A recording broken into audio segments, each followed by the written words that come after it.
Hi friends, my name is Borrodante and welcome back to the Moment of Supremacy final episode, totally this time. Here we are. Most of you friends suggested to make the blue color on the Sinister more blue. I think we can do that. We want to see blue, we'll make it blue. And also work a little bit on some details on the king, like make a thicker robe at the bottom, and maybe add the scepter in the arm, in the hand of the king. That's probably a cool idea. And other than that, basically just add more details. Let's do that. Now, let's start with fixing the blue on the Sinister and adding metal as well. And the necklace. Yeah. Okay, I think it looks a lot better now. I also want to fix the shape of these things and, well, of course, the shape of the vest. Because right now it's very just bluntly straight. Looks weird. I created a bunch of new brushes, or should I say new versions of the same brushes. So I'm gonna have to get used to them, I guess. I don't know. I made them because I wanted something to be more soft, like sandy fur kind of idea. In the way they act. So I think everything will look less wooden like this, even when the strokes are fast and details are big. So we'll see where it gets us. If anything, I have the old versions of brushes in here as well. Okay, the vest. I'm thinking we should add more layers, something close to this, like to make it more interesting. And this is apparently my thing about making things interesting. Layers.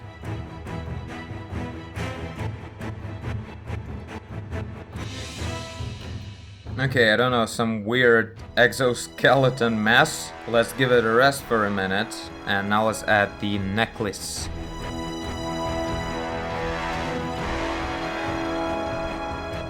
Okay, now let's work on the lower part, on the pants and such. Let's start with fixing these plates.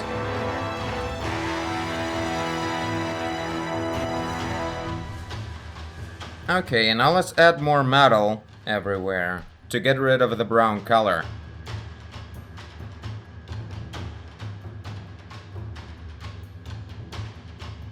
Okay, this is it for the Sinister, I think. I don't know if I love or hate these Spider-Man boots now.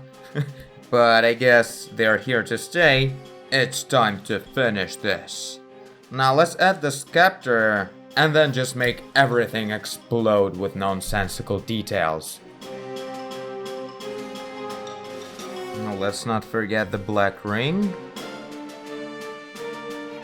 Well, what do you know? I thought I would completely fail the hand, but it looks quite okay. It's not the best hand I ever painted, but considering I'm kinda rusty right now, it turned out pretty cool. Now let's work on the scepter. It should be in the style of the crown, I suppose. Okay, kinda like that. Now let's work on the fur and whatever we have here. Yeah, thicker fur. And I remember a couple of people said that the black spots need more work. Some said they should be less frequent. I don't think so. I've seen references where it's even more frequent than this, and I guess I kinda like it this way. We can make them longer, like turn the black spots into black brushes, kind of. That'll look interesting, I guess, and that's how it usually goes. Now, thicker at the bottom. Let's try and make that happen.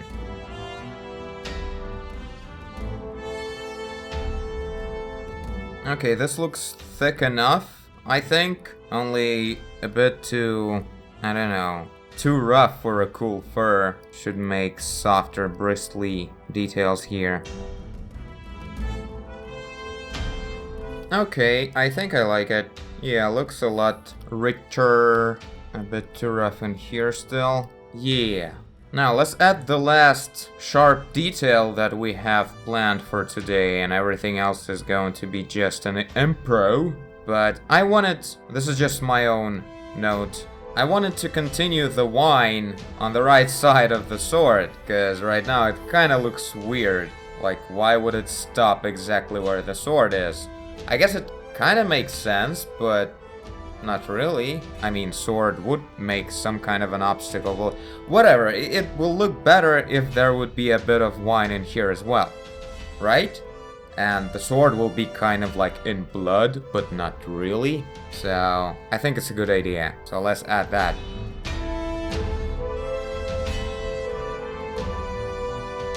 Okay, done with the wine. Looks legit, I think.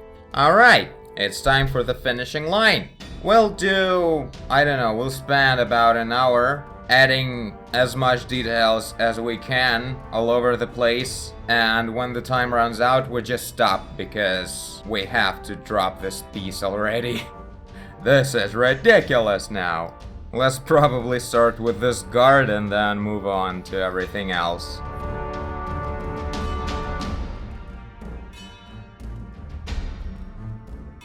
Adding this more of a gray color to show not only the reflection of the sky on all the armor, because everything is blue on them, but also the reflex of this ground, I guess. This is the closest object that would create the biggest part of the whole reflection of the metal, so I'm adding a lot of that at the bottom.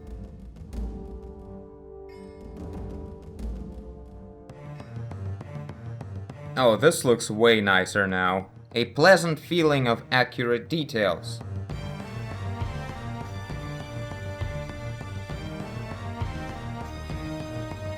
Okay, nice improvement on the back wall and the armrest. Cool, now let's do the floor, I guess. This is the main part that requires some kind of elaboration. Oh yes, how awesome this looks now. It's like barely any detail, I just add a rhombus inside of this crossing and it looks awesome right away. I don't know why. Maybe because the geometry is kind of correct. You know you made it in art when you're questioning why does it look okay?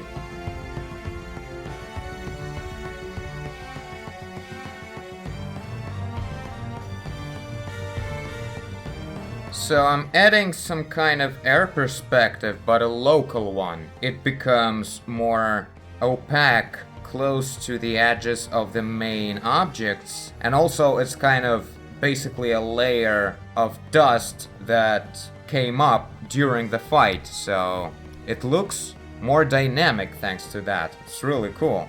I totally started doing this by accident and I loved it, so we're going with it. I think this is what they actually do in, like, academic art, in actual paintings, in real art. But I never kinda, like, tried it to make it this way. It's kind of cool, it actually looks like some kind of dust came up, so there was a lot of mess going on just a second ago. Of course, it's important not to overdo it. I hope I am not doing exactly that at the moment. I don't know, this looks super awesome right here. I've just remembered someone somewhere, and I think it was even more than one person, said that the sword is kind of too short. Even with this foreshortening, it should be a bit longer. So let's do that. Well, this is the most we can do here. Deal with it. Well, now let's add a couple of feathers, couple of some other random particles, and we're basically done.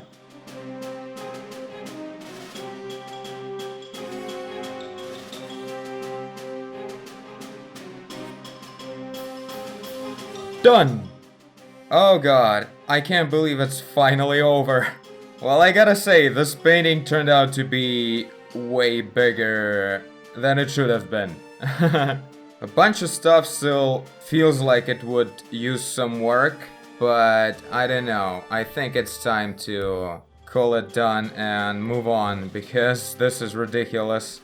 Well, yeah, kinda like that. I'm so glad this is over. Now we can move on with something different. We spent like a month on this, and of course the main reason for that is because I had to make big breaks because of my vitamin deficiencies or whatever that was, but I was constantly feeling tired for a while before I took care of my diet and stuff like that. So now I'm back, and finally this piece is over, so we're back on track. I really hope so. But for now, thanks everyone so much for your comments. It's insane how long can people follow one series of paintings. Thank you so much for your support and commitment, that was awesome. As always, you can find the high resolution on my Patreon's page, but for now, this is finally it. And I thank you for watching if you did. I guess you did if you're here. Leave a like and subscribe, tell a friend, wear a cape, do whatever you want. And I will see you in the next one. Bye!